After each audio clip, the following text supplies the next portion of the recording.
So, boys and girls, the last video for this particular question paper. I hope you have understood the entire playlist, all the questions that I have covered so far very well.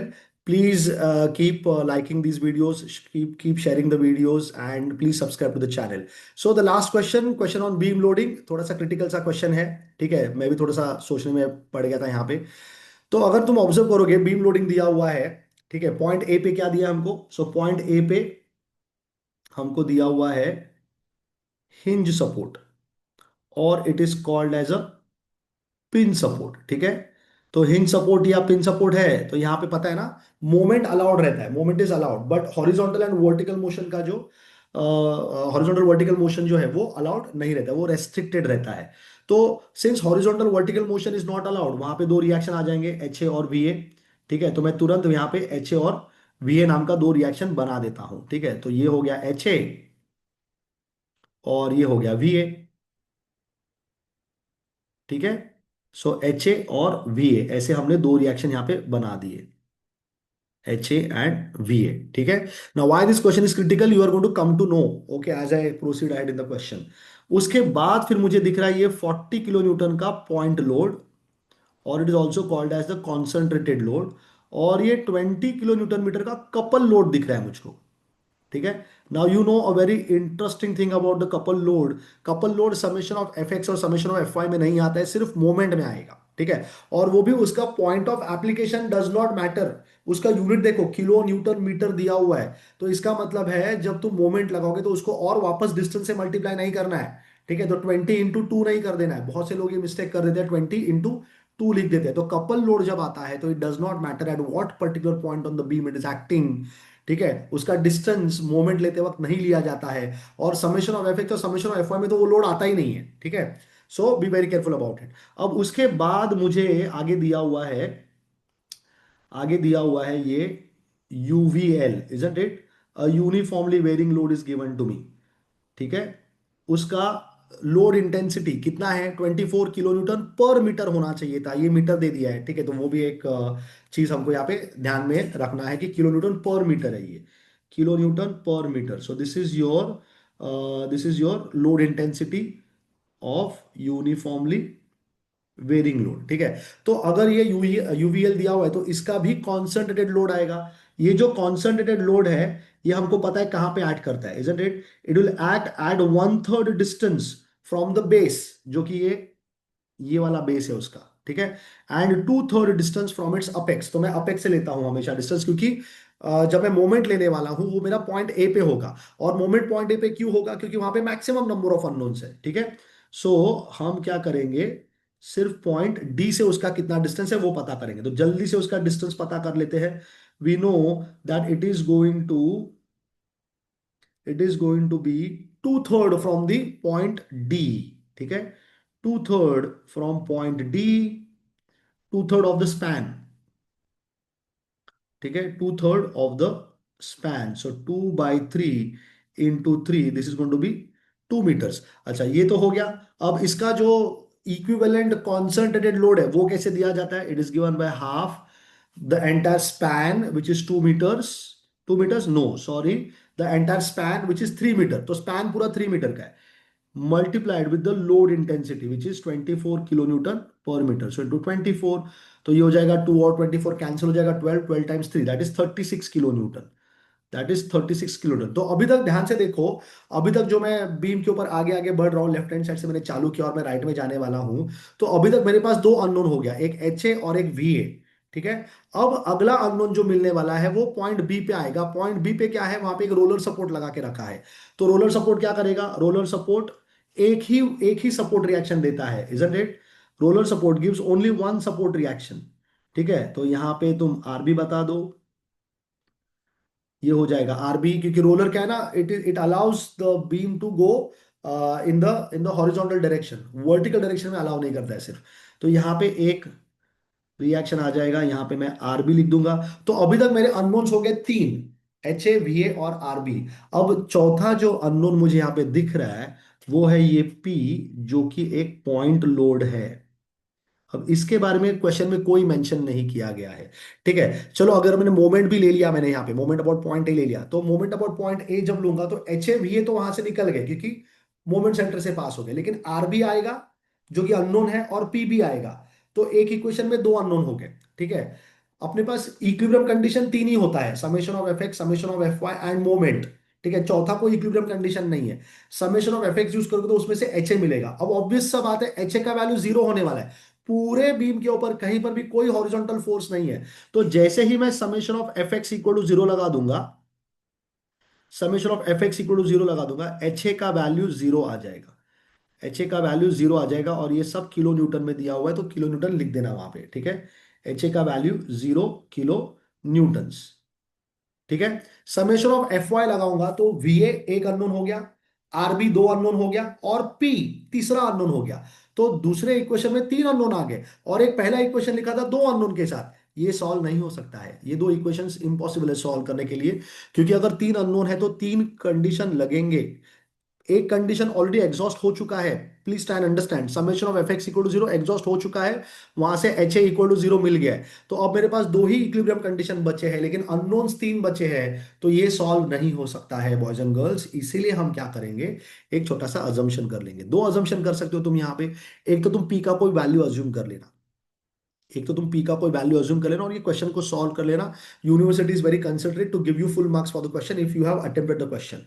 ठीक है, तो P का value कुछ लेके हम लोग question को solve कर सकते हैं, लेकिन ये क्वेश्चन जो है ये किसी एक रिसोर्स से डेफिनेटली यूज लिया गया है। तो जो रिसोर्स का यूज किया गया है उसमें जो क्वेश्चन दिया है वो कुछ इस तरह से है कि जो तुम्हारा पॉइंट ए है, पॉइंट ए पे जो सपोर्ट रिएक्शन है उसको तुमको जीरो कर देना है। पॉइंट ए पे जो सपोर्ट रिएक्शन है जो कि वी ए है, एच ए तो जीरो ही है, तो वी ए का वैल्यू भी जीरो कर देना है। और अब बताना है कि पी का वैल्यू क्या आएगा। ठीक है, अब तुमको बताना है कि पी का वैल्यू क्या आने वाला है। तो अगर मैंने वी ए को जीरो कर दिया तो मोमेंट लगा देंगे। अब देखो एच ए तो जीरो है ऑलरेडी, और वी ए का वैल्यू भी मैं जीरो ले रहा हूं, तो मोमेंट एट पॉइंट ए लेने का जरूरत नहीं है। Boys and girls please understand, moment at point A तब लेता मैं जब मुझे एच ए वी ए दोनों अननोन रहते, दोनों के दोनों वैल्यूज मुझे पता है, मैंने अज्यूम कर लिया है। I am assuming that VA is also zero, and you know why this assumption has been done. I have given very proper explanation why we can't solve this question. ठीक है, without knowing the value of P और without knowing the value of VA। तो मैं यहां पे assume करने वाला हूं, let us assume,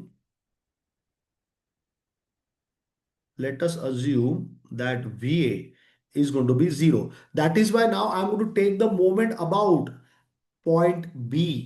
Let's take moment about point B, क्योंकि वहां से देखो आरबी चला गया, तो वहां से तुम आरबी को अगर मोमेंट सेंटर से पास करा दोगे तो उसका मोमेंट जीरो हो जाएगा, और फिर तुम पी निकाल लेना। ठीक है, वहां से पी मिल जाएगा, या तो फिर तुम मोमेंट एट पॉइंट ई ले लो, तो वहां से आरबी मिल जाएगा। वंस यू गेट आरबी, फिर समेशन ऑफ एफ वाई लगा के फिर तुम पी निकाल लेना या आरबी निकाल लेना, डिपेंडिंग ऑन तुमने मोमेंट सेंटर कहां पे लिया हुआ है। ठीक है, तो मैं moment centre at point B लेने वाला हूं। Summation of moment of all the forces about point B is going to be equal to zero. Why it is going to be equal to zero? That is because the system is in equilibrium. तो सबसे पहला H A तो directly point B से पास हो गया, H A point B से पास हो गया, और एच ए का वैल्यू खुद भी जीरो था, तो वो नहीं आने वाला है। वी ए का वैल्यू आने वाला था। अब with respect to point B V A कैसा घूम रहा है देखो, with respect to point B V A कैसा घूम रहा है, it is rotating in the clockwise direction. ठीक है, लेकिन वी ए का वैल्यू तो जीरो है। फिर भी मैं लिख देता हूं वी ए इंटू डिस्टेंस कितना है पॉइंट बी से, two plus one plus three, two plus one plus three, isn't it? तो दैट इज 6 मीटर्स, ये 6 हो गया। उसके बाद कपल लोड दिख रहा है मुझको।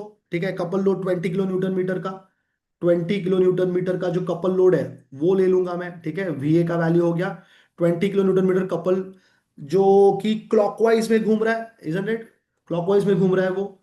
सी, it is rotating in the clockwise direction, ऐसा ऐसा घूम रहा है, क्लॉकवाइज डायरेक्शन में घूम रहा है ये। तो ये -20 आ जाएगा। उसके बाद 40 kilo newton with respect to B कैसा घूम रहा है, 40 kilo newton with respect to B anti clockwise में घूम रहा है, तो +40 लिख दूंगा मैं। और उसका डिस्टेंस कितना है पॉइंट बी से, देखो तो डिस्टेंस कितना है पॉइंट बी से। ठीक है, so it is 3 + 1 that is 4 metres, तो यहाँ पे 4 लिख दो। उसके बाद ठीक है, मैंने क्या बोला था कि मैंने पॉइंट डी से लिया हुआ डिस्टेंस, अब बी से पता कर लूंगा मैं, तुरंत पता चल जाएगा। टोटल स्पैन 3 मीटर का था, और ये जो डिस्टेंस मैंने लिया हुआ है वो 2 मीटर का है। तो बचा हुआ डिस्टेंस कितना हो गया, ये इसलिए हुआ क्योंकि मैंने मेरा मोमेंट सेंटर चेंज कर दिया है, ठीक है। तो ये वाला जो डिस्टेंस है ये कितना हो जाएगा, ये 1 मीटर का हो जाएगा। तो कॉन्सेंट्रेटेड लोड कितना है मेरे पास वहां पे, 36 किलो न्यूटन है, ठीक है, 36 किलो न्यूटन। और वो कैसा घूमेगा with respect to point B, कैसा घूम रहा है, देखो ये कौन सा टाइप का रोटेशन दिख रहा है, ये एंटी क्लॉकवाइज रोटेशन है, तो ये भी +36 हो जाएगा, मल्टीप्लाइड विथ उसका डिस्टेंस है 1 मीटर, ठीक है। फिर आरबी, वो तो डायरेक्टली मोमेंट सेंटर से पास हो गया है, तो उसका मोमेंट कितना होने वाला है, 0 होने वाला है, आरबी इंटू 0 हो जाएगा।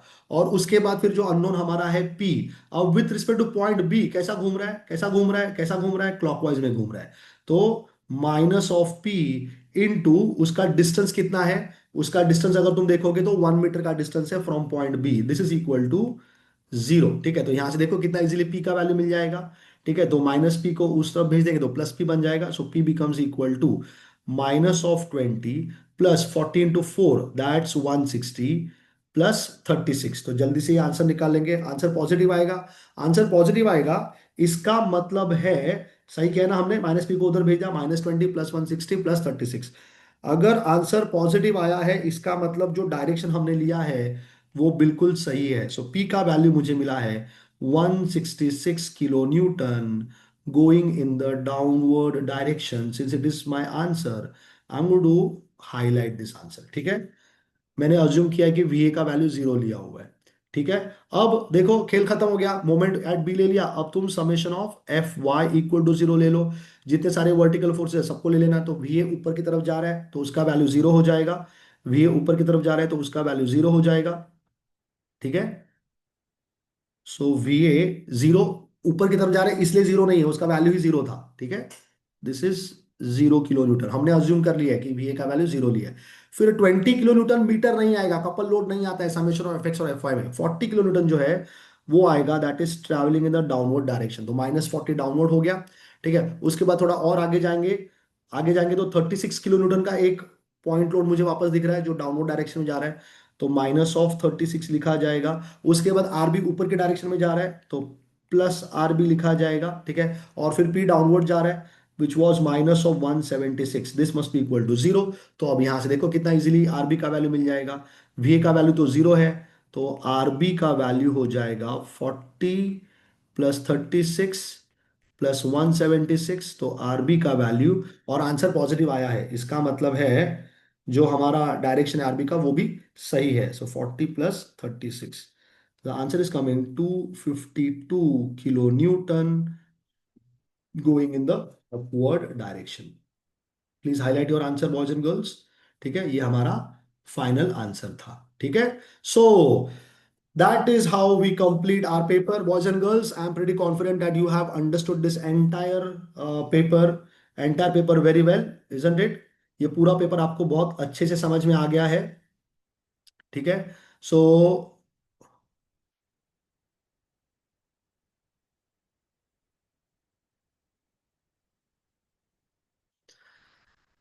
boys and girls, please keep sharing our videos. I am pretty confident that you have understood all of the things that I have explained during the entire course, I can say.